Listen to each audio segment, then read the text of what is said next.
दोस्तों, जब भी हम हिमालय पर्वत का नाम सुनते हैं तो हमारे सामने खूबसूरत बर्फ से ढकी हुई ठंडी ठंडी पहाड़ियों का दृश्य सामने आता है। पर क्या हो जब पता चले कि इन पहाड़ों पर जमी हुई बर्फ के नीचे एक कंकालों वाली झील है, जिसमें लगभग 600 कंकाल देखने को मिलते हैं। आप भी ये सुनकर अचंभित रह गए होंगे ना? लेकिन वास्तव में ऐसी एक झील है जहाँ ये सब मिला है। तो आइए जानते हैं इस वीडियो में उस झील के बारे में। दोस्तों, भारत में स्थित हिमालय पर्वत की 3 त्रिशूल जैसी दिखने वाली चोटियों में समुद्र तल से करीब 16,500 फीट अर्थात 5,029 मीटर की ऊंचाई पर रूपकुंड झील स्थित है, जिसे कंकालों की झील भी कहा जाता है, क्योंकि यहाँ पुराने समय के बहुत से इंसानों की हड्डियाँ जहाँ तहाँ दबी हुई मिलती हैं। आखिर इस झील में मिलने वाले कंकालों के पीछे का रहस्य क्या है, ये बताने से पहले हम आपको बताना चाहेंगे कि इस झील का नाम रूपकुंड कैसे पड़ा।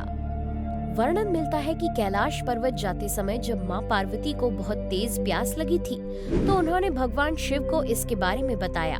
इसके बाद शिव जी ने अपने त्रिशूल को पर्वत पर फेंका, जिससे वहां एक कुंड बन गया और उसमें पानी निकल आया।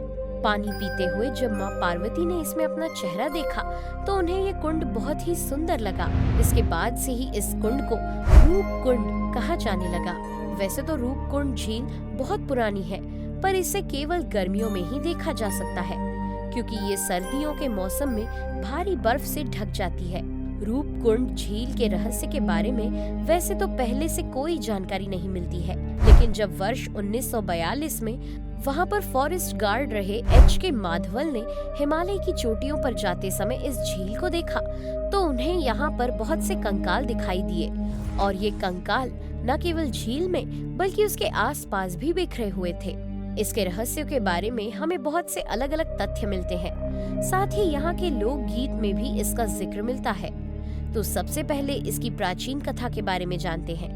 एक बार कन्नौज में भयंकर अकाल पड़ा, जिससे निपटने के लिए वहां के राजा यशधवल ने नंदा देवी से अकाल ठीक होने की मन्नत मांगी।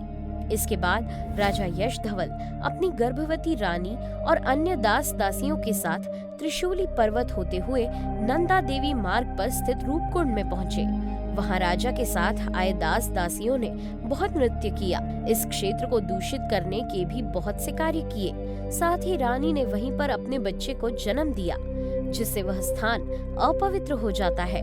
नंदा देवी, जो कि पार्वती का ही एक रूप थी, इस बात से बहुत क्रोधित हो जाती है, जिसके बाद फिर ऐसा बर्फीला तूफान आता है जिसमें राजा अपनी रानी और समस्त दास दासियों सहित वहीं पर दब जाते हैं।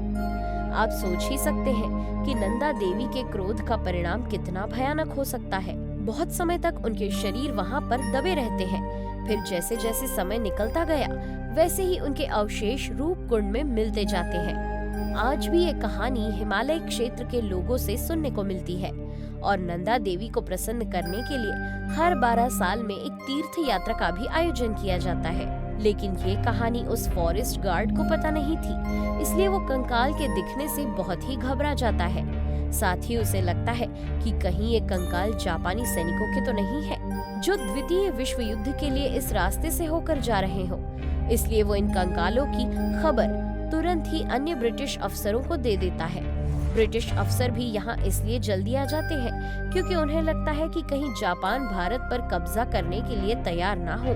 लेकिन उनकी ये सोच पूरी तरह से गलत साबित हो जाती है, क्योंकि वो हड्डियाँ न केवल 100 साल बल्कि उससे भी ज्यादा पुरानी थी। फिर आसपास के लोगों से पूछने पर उन्हें श्रापित राजा की कहानी भी पता चलती है। ये कहानी तब और भी ज्यादा सच लगने लगती है जब ऑफिसर्स को वहाँ पर कंकालों के साथ कई तलवारें, आभूषण, मिट्टी के बर्तन और शंख आदि मिलते हैं। लेकिन इस कहानी को एक धार्मिक दृष्टिकोण मानकर नकार दिया जाता है।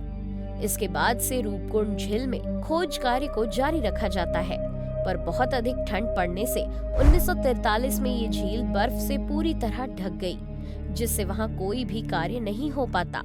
फिर जब 1944 में गर्मियों के मौसम में फॉरेस्ट गार्ड और अन्य ऑफिसर्स खोज करने के लिए जाते हैं तो वो उस बदले हुए स्वरूप को देखकर दंग रह जाते हैं, क्योंकि वहाँ न तो पहले जैसे 600 कंकाल डले थे, इनकी संख्या बहुत ही कम हो गई थी और साथ ही हड्डियां भी बहुत ज्यादा बिखर चुकी थी।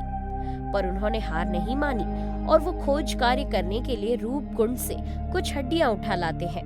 फिर उन हड्डियों को यूनिवर्सिटी को दे देते हैं, जिससे वो उनकी उम्र का पता लगा सके और उनके बारे में अन्य जानकारी भी खोज सके। बढ़ते समय के साथ जब साइंस ने बहुत डेवलपमेंट कर लिया, तो रूपकुंड के रहस्य को सुलझाने के लिए वहां मिली हड्डियों की कार्बन डेटिंग की गई। दोस्तों, कार्बन डेटिंग के बारे में तो आप जानते ही होंगे। हमारे शरीर में रोज कुछ न कुछ मात्रा में कार्बन जमा होता जाता है। हमारे शरीर में जमा कार्बन को कार्बन 14 के नाम से जाना जाता है। जब हमारी मृत्यु हो जाती है, तो यही कार्बन बहुत समय तक धीरे धीरे डिकम्पोज या अपघटित होता रहता है। कार्बन के इसी अपघटन की मात्रा से हम किसी भी व्यक्ति की उम्र का पता लगा सकते हैं।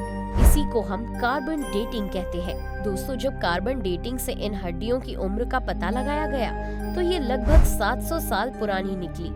साथ ही यहाँ पर जो कंकाल मिले हैं, वो किसी एक समुदाय के नहीं, बल्कि अलग अलग लोगों के और अलग अलग समय के हैं। हालांकि ये खोज यहीं खत्म नहीं होती, बल्कि बहुत से व्यक्ति रूपकुंड झील के लिए अपना अलग अलग मत प्रकट करते हैं।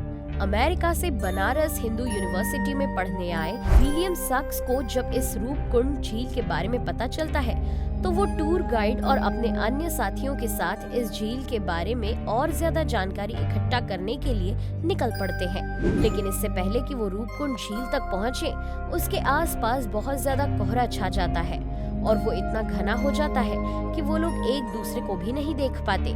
इसलिए विलियम वहाँ से वापस लौटने का निर्णय ले लेते हैं।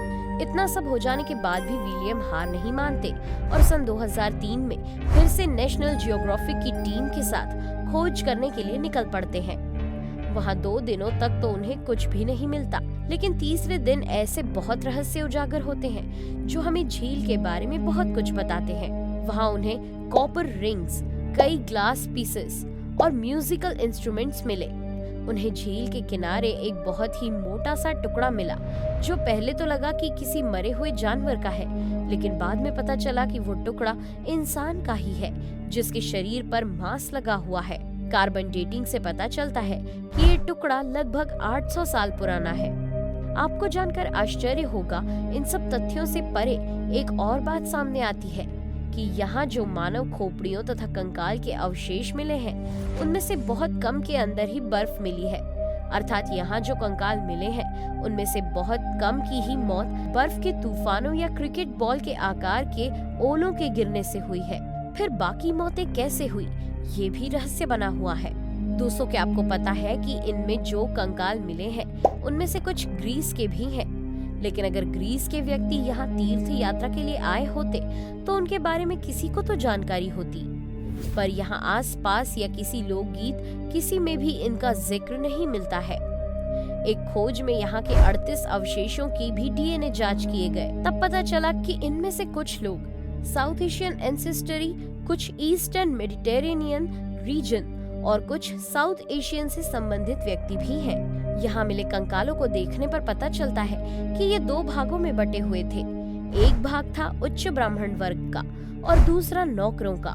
दोस्तों, इतना सब जानने के बाद यही बात समझ में आती है कि ये जो कंकाल हैं, वो अलग अलग समय में आए तीर्थ यात्रियों के हैं। पर इस बात में एक प्रश्न बना रह जाता है कि इन तीर्थ यात्राओं की शुरुआत तो 15वीं सदी में की गई थी, लेकिन जो कंकाल मिले हैं वो तो इससे भी पुराने हैं।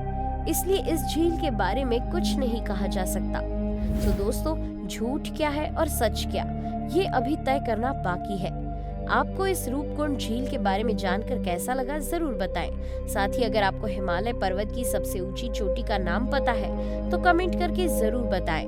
और हाँ, जाते जाते वीडियो को लाइक और चैनल को सब्सक्राइब जरूर कीजिएगा। Thanks for watching.